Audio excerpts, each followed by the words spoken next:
you, too.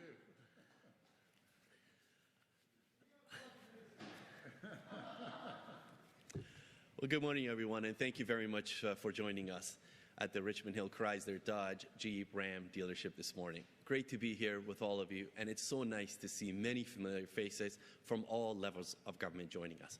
And I'm pleased to make this announcement in my riding of Aurora, Oak Ridges, Richmond Hill, alongside Ministers Mulroney, Romano, the Associate Minister Tangri, Parliamentary Assistant, and my good friend Daisy Way. And of course, the Premier of Ontario, Mr. Ford himself. I'd like to thank the Richmond Hill Dodge Jeep Ram for hosting us in this lovely showroom for this very special announcement. This announcement is another step we're taking to deliver on the promise we made to Ontarians years ago.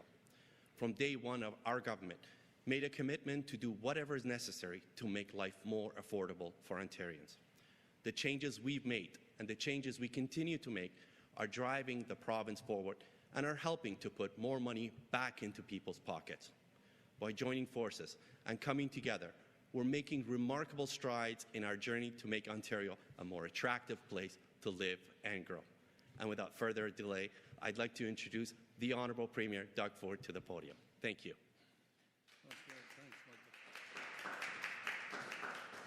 Well, good morning, everyone, and thank you, Michael, for that introduction.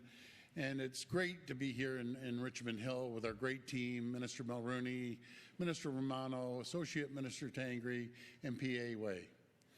And I want to thank the great people here at Richmond Hill Chrysler, Joe and your team. You guys are absolute champs, and thank you so much for hosting us here today.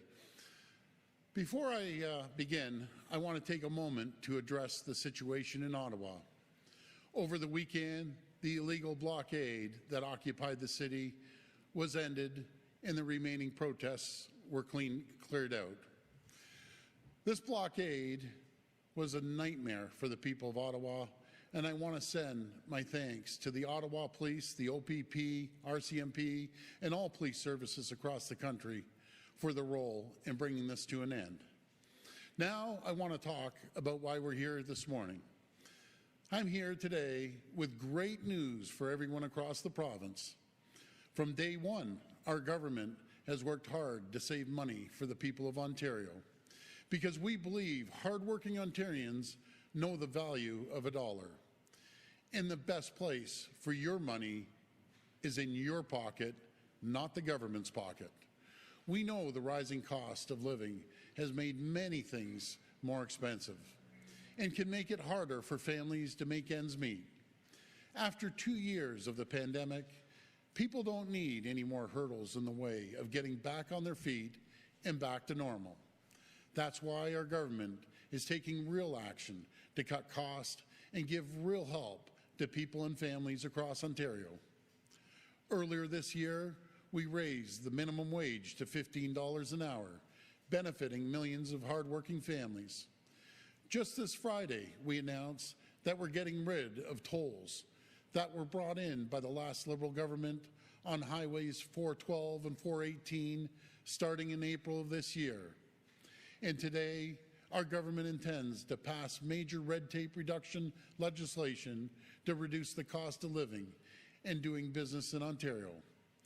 We are eliminating license plate renewal fees and scrapping the requirement to have license plate sticker for passenger vehicles, light-duty trucks, motorcycles, and mopeds.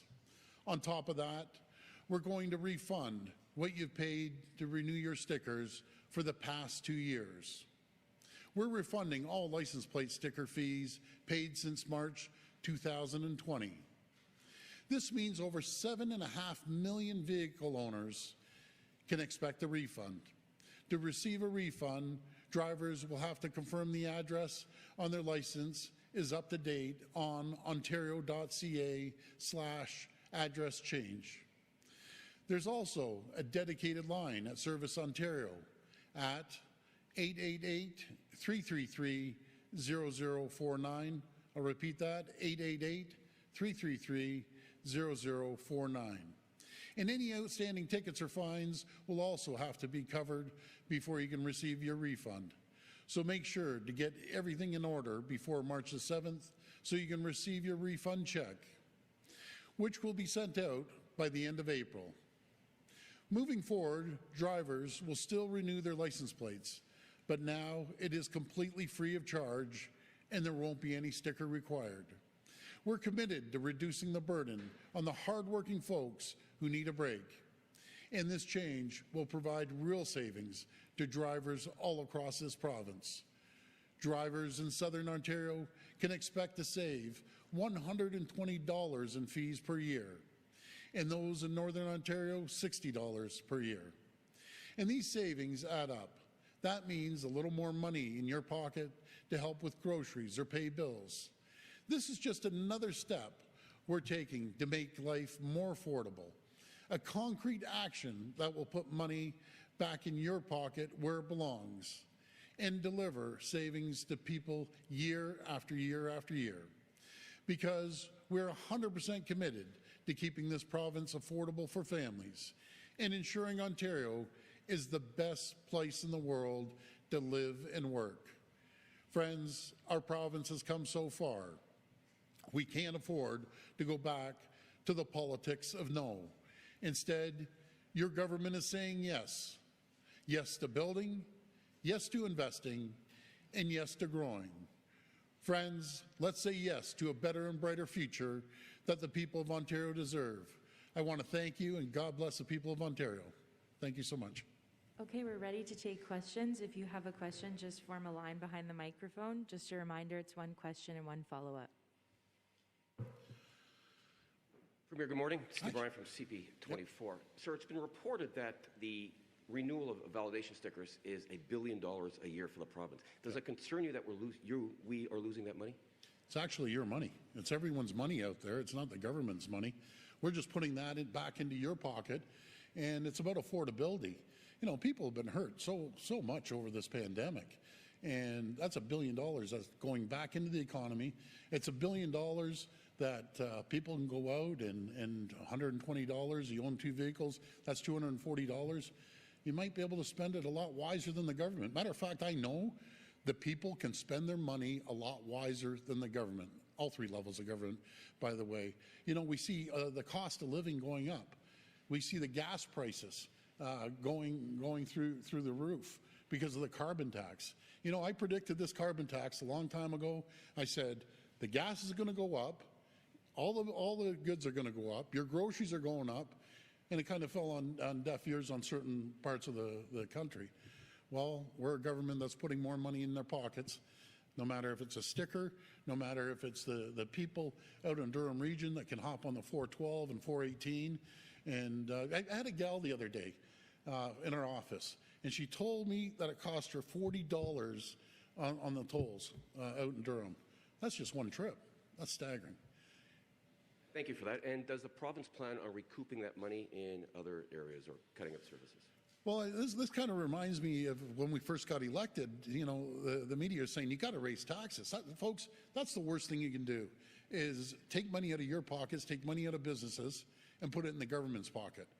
We think have a different philosophy. Put more money into your pockets, more money into businesses. That's going to create a broader tax base. More people are employed. So for instance, when we took office, the previous Liberal government lost 300,000 jobs. There was 300,000 less people paying taxes. As we move forward, we created 307,000 new jobs. We created the environment for 307,000 new jobs. Therefore, more people are paying taxes. More companies are opening up. We have droves of companies coming in every single day to Ontario because it's the greatest place to invest anywhere in the world. Thank you. Hi, Premier. Holly Mackenzie Suter with Canadian Press. Yes.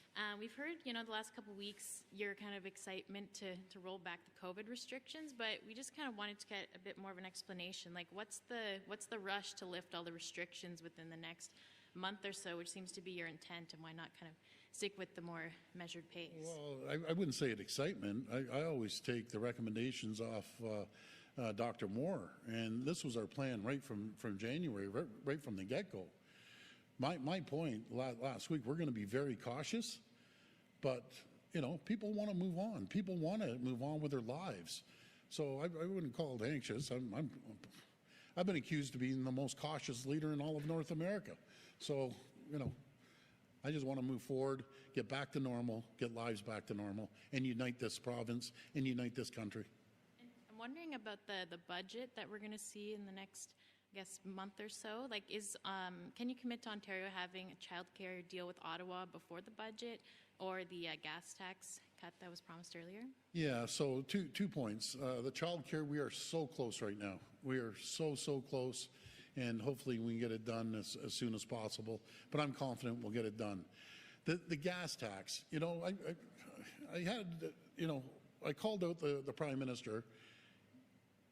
He needs to lower the taxes. He needs to lower this carbon tax, and he needs to cut the carbon tax, bottom line, because we cut already was a 4.5 cents off gas prices, and the carbon tax came along and it went right back up. Get rid of this carbon tax. It's a job-killing tax. Let's put money back into people's pockets. When they fill up their tank, you know, this automatic increase of the carbon tax is going to kill us. I'll say it, and I'll keep saying it. We got to get rid of this carbon tax. It's a terrible, terrible tax on the backs of the people of Ontario. This will be our final reporter. Hey, Jamie. Hey, Mr. Premier, good morning. Going back to the gas tax, it's been promised a long time now. It was recently as November you promised it. When can we wait for that shoe to drop? And you don't have to point to Ottawa as being a problem. We know that Ottawa has the carbon tax. Yeah. Well, we're going to look into that. We're here to put money back into people's pockets, always, right across the board, no matter if it's the 412 or the 418, or if it's getting rid of the sticker license fees. Well, that's our goal, Jamie, is to make sure we put money back into people's pocket. But what is frustrating, what was so frustrating last time, I lowered the gas prices by whatever, 4.5%. I mean, sorry, 4.5 cents. And it seemed, you know, it almost seemed like the next day, the carbon tax wipes that whole thing out. Like, we need to work cooperatively and collaboratively with the federal government.